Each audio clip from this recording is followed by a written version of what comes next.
नमस्कार दोस्तों, आपका हमारे YouTube चैनल पर स्वागत है दोस्तों। जैसा कि आप लोग जान रहे हैं कि 27 जुलाई को हमारा यूपीपीएससी आरओ एआरओ का एग्ज़ाम है दोस्तों।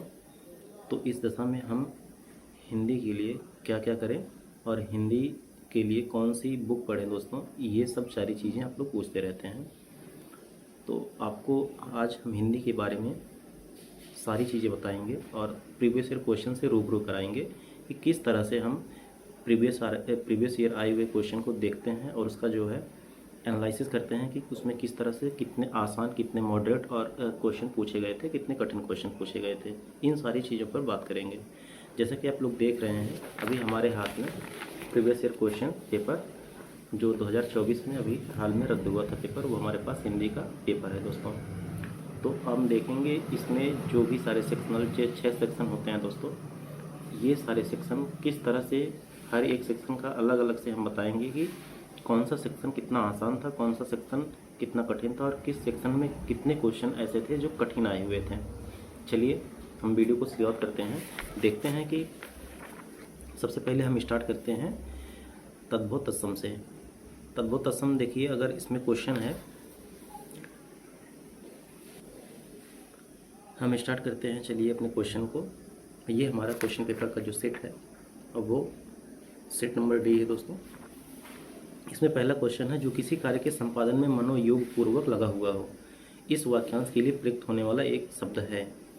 दत्तचित्त, दत्तात्मा, स्थिति प्रज्ञ, दत्तावधान। तो आप लोग ये जान लीजिए कि जो किसी कार्य के संपादन में मनोयोग लगा हुआ, ये क्वेश्चन का लेवल जो ये आसान वाला है। आप किसी भी बुक में अगर खोजेंगे ये आसानी से आपको मिल जाएगा।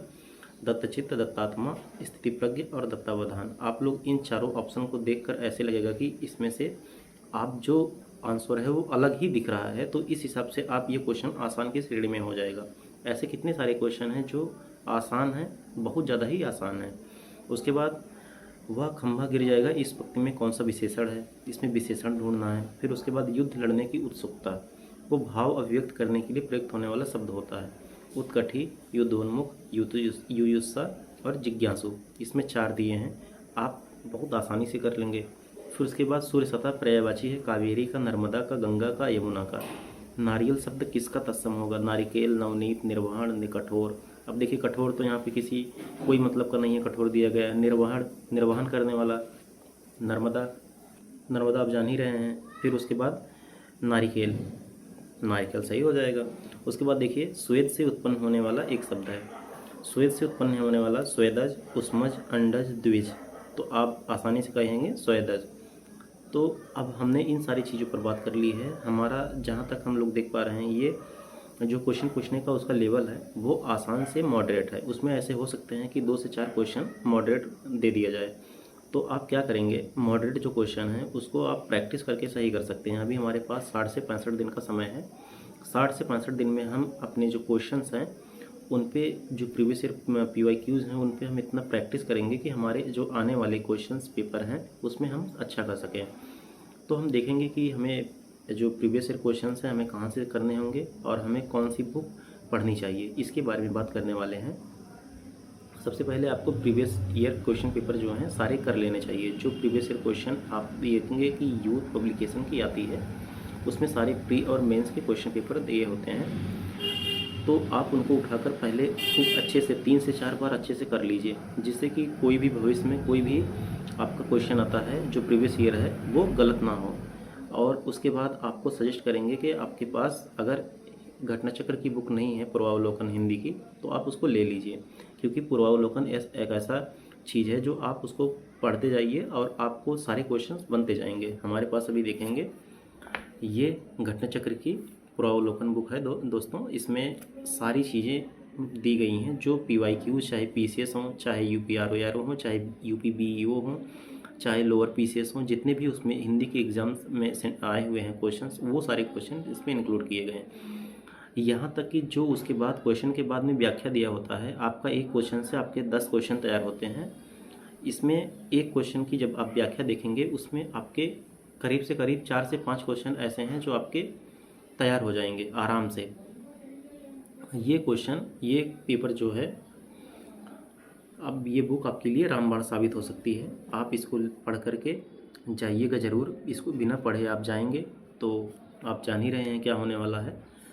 तो हम आपको बताएं कि ये पुस्तक आपको 55 से 58 नंबर दिला सकती है। आपको अभी 60 दिन बचे हुए हैं। डेली 1 से 1.5 घंटे प्रैक्टिस करना चाहिए। लोग यह कह के छोड़ देते हैं कि चलिए हिंदी ही तो है, कर लेंगे, बाद में कर लेंगे, लेकिन यही होगा, आपका 45 से 50 नंबर के बीच में रह जाएंगे तो आपको बाद में बहुत ही दिक्कत होगी। आप हो सकता है कि क्वालिफाई कट ऑफ से जो है बाहर हो सकते हैं। तो इसलिए हमारा ये सजेशन है कि आप लोग अभी से हिंदी के लिए 1.5 से 2 घंटे अच्छे से मेहनत दीजिए। ये जो हमारा पुस्तक है इसको कम से कम 5 से 6 बार करिए। आपको हो सकता है कि 1-2 बार करने के बाद कहें कि हमारा क्वेश्चन पेपर अब मतलब हम एकदम सही कर लेंगे, लेकिन हो सकता है आपके अंदर कॉन्फिडेंस पूरा ना आ जाए। इसलिए हम कहते हैं कि 4 से 5 बार 6 बार इसको ज़रूर करिए। एक बार कर लीजिए, फिर 2 दिन का समय ले लीजिए, उसके बाद फिर से करिए, फिर 4-6 दिन का समय ले लीजिए, फिर उसके बाद इसको उठाइए, रिवीजन बार बार करते रहिए। उसके बाद आप कोई बुक और पढ़ना चाहते हैं तो हम आपको सजेस्ट करेंगे। सबसे अच्छी बुक है नालंदा पब्लिकेशन। उसके बाद अगर आप और कुछ करना चाहते हैं तो हरदेव बहारी सबसे अच्छी बुक है। हरदेव बहारी में गलतियाँ कम हैं, तो आप हरदेव बहारी की बुक्स को पढ़ सकते हैं। और कोई चीज़ एक बार मत पढ़िए, कम से कम 4 से 5 बार पढ़िए, तभी आपका क्वेश्चन पेपर सही होने वाला है। तभी क्वेश्चन आपके सही होने वाले हैं। निश्चिंत ही आपके 55 से 58 नंबर आने वाले हैं अगर आप इन सारी चीज़ों को पढ़ के जाते हैं। हिंदी को कतई इग्नोर ना करें, क्योंकि हिंदी एक ऐसा सब्जेक्ट है जो आपको क्वालिफाई भी कर सकता है और आपको कट ऑफ से बाहर भी कर सकता है। इसलिए हिंदी को आप कम से कम 58 नंबर 55 नंबर ज़रूर लाएं, ज़रूर से ज़रूर लाएं। ये हमारा आपको एक सजेशन है दोस्तों। तो इस तरह से आप देखेंगे कि अगर आपके 55 से 58 नंबर हिंदी में आ जा रहे हैं और जीएस में आपके 85 से 90 नंबर आ रहे हैं, तो आप लगभग 140 प्लस हो जा रहे हैं। तो इस दशा में आपको कोई भी प्री क्वालिफाई करने से रोक नहीं सकता है। तो आप लोग मेहनत करते रहिए। बाकी अभी 27 जुलाई को एग्ज़ाम है। आप सभी को अभी से शुभकामनाएं।